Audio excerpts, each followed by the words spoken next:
Good evening, everyone. I'm Riley King, and welcome to my evening news report right here on the Riley King Network. Let's begin. Trump, Biden hand their fate to voters with robust turnout. President Donald Trump and Joe Biden handed their fate Tuesday to voters who will decide which man will steer the country through the surging pandemic that has killed over 231,000 people, destroyed jobs, and reshaped nearly every aspect of American life.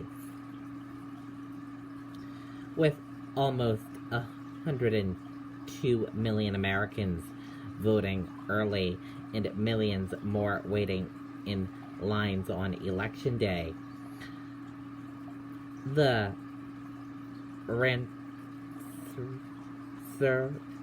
campaign across a polarized nation clearly struck a nerve with the electoral. The most important issue is for us to set aside our personal differences that we have with each other, said a person who rode her horse Moon to her polling place in a Northwest Houston neighborhood. With the worst public health crisis in the country bearing down the pandemic, and Trump's handling of it became the in-scope focus for 2020. Trump began the day on an upbeat note, predicting that he'd do even better than in 2016, but during a midday visit to his campaign headquarters, spoke in gravely sudden tone. Winning is easy, told reporters. Losing is never easy. Not for me. It's not. Trump left the possibility of addressing the nation Tuesday, even if a winner isn't yet determined.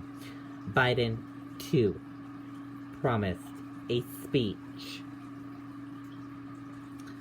The Democrat nominee kept his eye on critical state of Pennsylvania, taking his final pitch to voters in his hometown of Scranton and the Democrat stronghold of Philadelphia. In battlegrounds including Florida, Iowa, Georgia, Michigan, and Pennsylvania, some voters showed up to their polling places before dawn to beat the crowds, but still found themselves having to wait in long lines to cast their ballots. The election day surge to the polls came even after 102 million Americans voted early, an eye-popping total that represents 73% of the total of turnout of the 2016 presidential election. Biden entered Election Day with multiple paths to victory, while Trump, playing catch-up in a number of battleground states, had a narrow but still feasible road to clinch 270 electoral college votes. Control of the Senate was at stake too. Democrats needed to net 3 seats if Biden captured the White House to gain control of all of Washington for the first time in a decade. The House was expected to remain under Democratic control. The record-setting early vote and legal scrutiny over how it will be counted drew unsupported allegations of fraud from Trump, who had refused to generate, he would honor the election's results. Biden visited his childhood home and church in his native Scranton on Tuesday as part of a get out the vote effort before awaiting election results in his hometown of Wilmington, Delaware. His running mate, Kamala Harris, was visiting Detroit, a heavily black city in battleground Michigan. Both of their spouses were headed out too as the Democrats reached for a clear victory. Biden and his wife Jill started the day with a stop at St. Joseph's on the Brandywine in Wilmington, Delaware, with two of his grandchildren in tow. The four then walked to his late son Beau Biden's grave in the church cemetery. Beau, a former Delaware Attorney General, died of brain cancer in 2015, and he encouraged the former vice president to make another White House run. Trump called into Fox and Friends, where he predicted he will win by a large electoral margin than he did in 2016, when he tailed 306 electoral college votes compared to Democrat Hillary Clinton's 232. Trump invited hundreds of supporters to an election night party in the East Room of the White House. The first polls close at 6 p.m. Eastern Time in Swaith, Indiana, and Kentucky, followed by a steady stream of polling closing every 30 minutes to an hour throughout the evening. The last polls in Alaska shut down at 1 a.m. Eastern Time on Wednesday. The hard-fought campaign left voters on both sides eager to move on, although the results might not be known for days.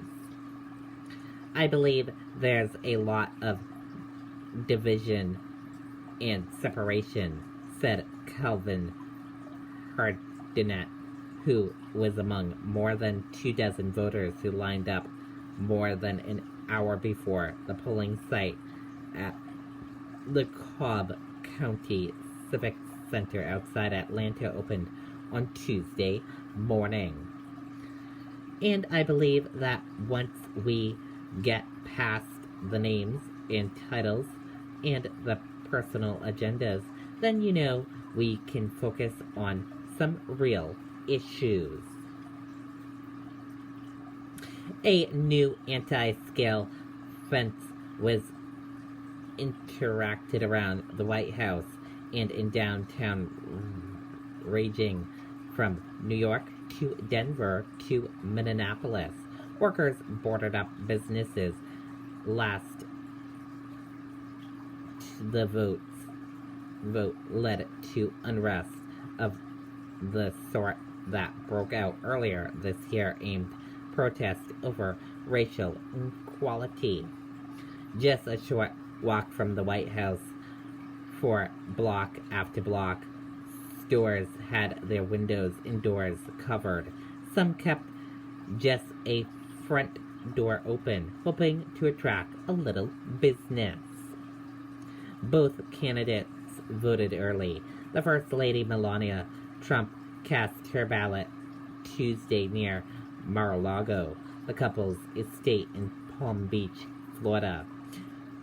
Mrs. Trump, who recently recovered from COVID-19, was the only one not wearing a mask as she entered the polling site.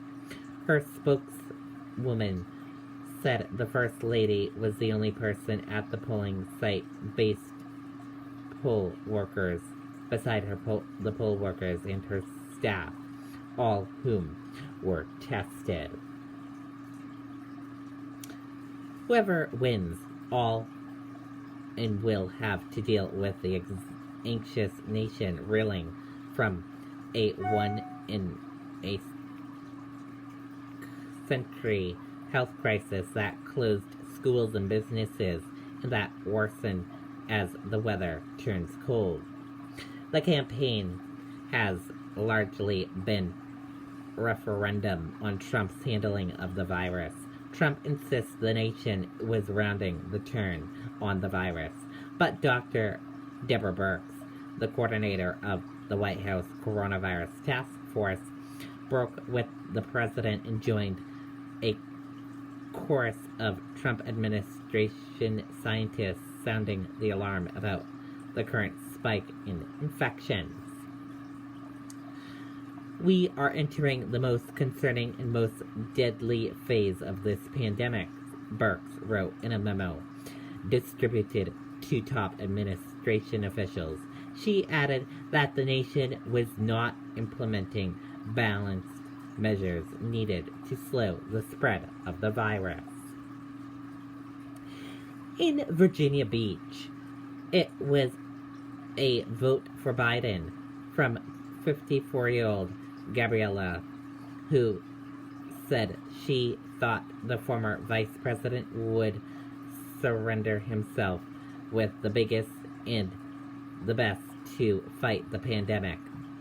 In Concord, New Hampshire, 71-year-old Linda Eastman said she was giving her vote to Trump, saying maybe he wasn't perfect with the coronavirus, but I think he did the best that he could with what he had. Other Trump voters said that the president wasn't getting enough credit for strength of the economy and other accomplishments prior to the pandemic. He exceeded every expectation, said Adam Baker, 59-year of West Bloomfield, northwest of Detroit. The economy, national security, the rule of law, our allies, his stance on Israel, and a return to normalcy. The challenge of continuing a record-setting early vote adds a lure of uncertainty to an election marked by suspensions, fueled by an incumbent who has consistently tailed in the polls. In West Philadelphia, James, 68, a retired carpenter in machinery, said he didn't want to take the chance with a mail and cast his ballot in person for Biden. I don't want to see no mailman, said James, who waited in line for about an hour to vote. I like to stand here, see my own people, wait in line, and do my civic duty. And that does it for this evening news report right here on the Riley King Network. Thank you for watching this evening news report. I hope you all have a great rest of your evening. I'll see you back here tomorrow for another news report. And don't forget to join me for a special broadcast starting tonight at 7 o'clock p.m. 2020 election coverage. Good night and goodbye, everyone.